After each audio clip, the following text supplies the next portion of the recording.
A few people have been asking about Starlink and what's up with that regarding the whole road trip thing. So 3 days ago, my Starlink suggested shipping date passed, and it'd been 2 weeks. So I ordered it on the 4th, I think, and I opened a support ticket, and they said I can read the email to you, but they said that because of unlimited, let's see, because they're out of stock, that they're waiting. They're waiting on delivery of new items. So they are, hey, thank you for that. So they're actually they're sitting around waiting for more devices to come, according to the support ticket. And they gave me a $250 credit, which makes sense because they already took $2,700 from me. And they decided to take it. Now I did a lot of research online, and there are a number of people in different forums that suggest the best way to do this is to cancel your account, but it's also risky. So here's the options, by the way. If you're thinking of doing the Starlink thing, let me just tell you the options up front. So maybe this will inform you if you're thinking about doing the digital nomad thing.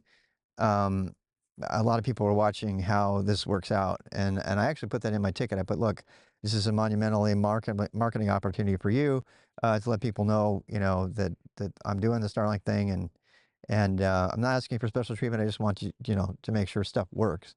So I'm going to summarize my experience with Starlink so far, and hopefully that'll help a couple of you. So the again, to recap, I ordered about 3 weeks ago, 2.5, 3 weeks ago, and I was like, okay, fine. And it said preparing. They took all my money, 2,700.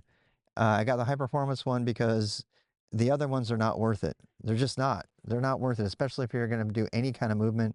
I did find out that the Roam dish, which you can get a high performance dish for if you want, but the Roam service um, allows you to move up to 10 miles an hour, which means that if you're actually walking, you're good to go with that particular service, if that's the one you want. But I end up getting the mobile priority, which is $2,700 up front for a high performance dish. That's high performance flat dish, which is required, and then you need mobile priority, and that gives you 40 gigabytes. The $250 a month gives you 40 gigabytes of priority, which is apparently just prioritized data.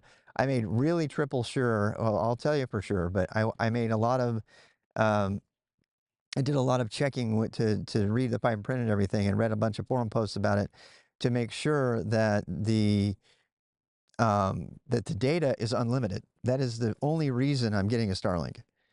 It is. Other than obviously the reason, the remote reason, the number two major reason is because it's unlimited data. And so somebody like me that needs to be able to work from home and stuff, I don't need really high speeds. I just need really high reliability, and I need unlimited data on the road. I don't have that with Verizon. Verizon runs out at 100 gigabits, and then they throttle you back to 600. So apparently, the non-priority data speeds are still something like 10 megabits per second. 10 or 20 megabits per second. They're still better than any hotel that you would ever stay in, or any pub, and most people's like regular Wi-Fi. Is it the same as my 100 megabits at home, my gigabit Ethernet, my fiber connection at home? No, it's not the same as that. And I will do another video about that. This stream is coming to you from, it's going through my home OBS. I decided to do that to save money. Hey, hi Barney, and hey Bellum. So the takeaway is that Starlink still seems to be the right way to go. I did get my mag mounts so that my Starlink can be mounted to the top of my car, and I will be routing. I decided not to cut a hole in my roof, so I'm going to attempt to route the wire through the sunroof. I'm going to crack the sunroof in a way that allows the wire to come in.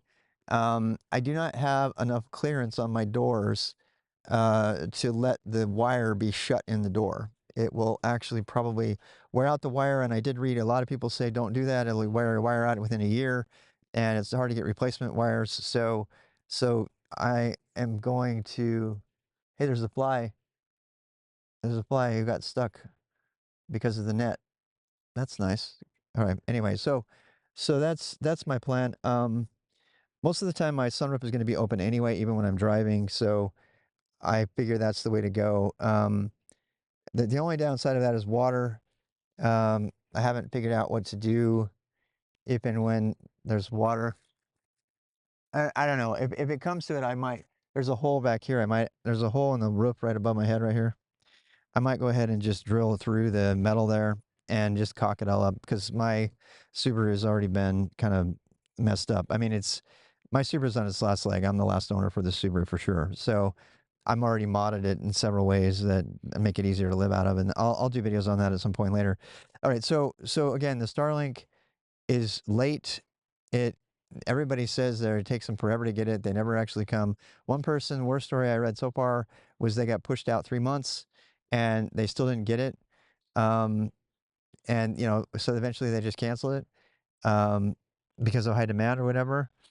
Uh, Overwhelmingly, all the people recommended a trick to get the wiring. I would love to hear the trick. Yeah, write it in the chat. We'll read it. So, um, a bunch of people have suggested in different forums that the best way to get the device, which is what's holding me up, is to uh, cancel it and buy it through Lowe's or Best Buy. And I went to Best Buy the other day and I asked them, sure enough, they have one. It's just not in stock because it's a high ticket item.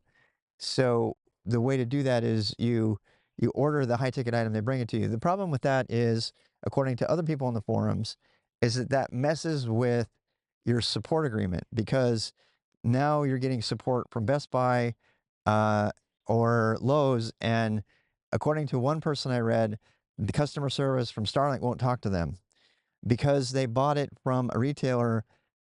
According to this person, the Starlink told them they had to go to the retailer to get support on the product, and that's not okay. I mean, normally I would be okay with that if it's a laptop or something, but if it's a Starlink thing, and somebody else said that they have had really good experience, or they've heard about people having really good experience when they buy direct. It takes longer to get it from Starlink, but when you have a problem, they're more likely to just send you a new one because they own them, and when they have stock, they're more likely to just say, "Oh, hey, here you go," and give you a new one. So I'm going to go ahead and default to buying directly from Starlink because I just have a feeling that I'm going to be more likely to break it or under warranty or whatever. And especially since I'm going to be trying to haul it around behind my bike and everything. So I want to, even though it's taking longer, I feel like having a support ticket open with Starlink might be a better idea. I don't know. And yeah, so mounting it through the trunk door. Is there a black pipe near the window wiper? I don't know. I'll have to go look. Maybe there is. I'll have to go check that out. I'll go check it out for you, Barney, for next time. So the status is I'm waiting, and if it doesn't come before July 4th, July 3rd, July 2nd, or something, I'm going to do the road trip anyway, and I'm just going to use Verizon. So yesterday I spent a significant amount of time, my entire Saturday, uh, getting RTMP streaming from my Bella box working. So this is a Mac.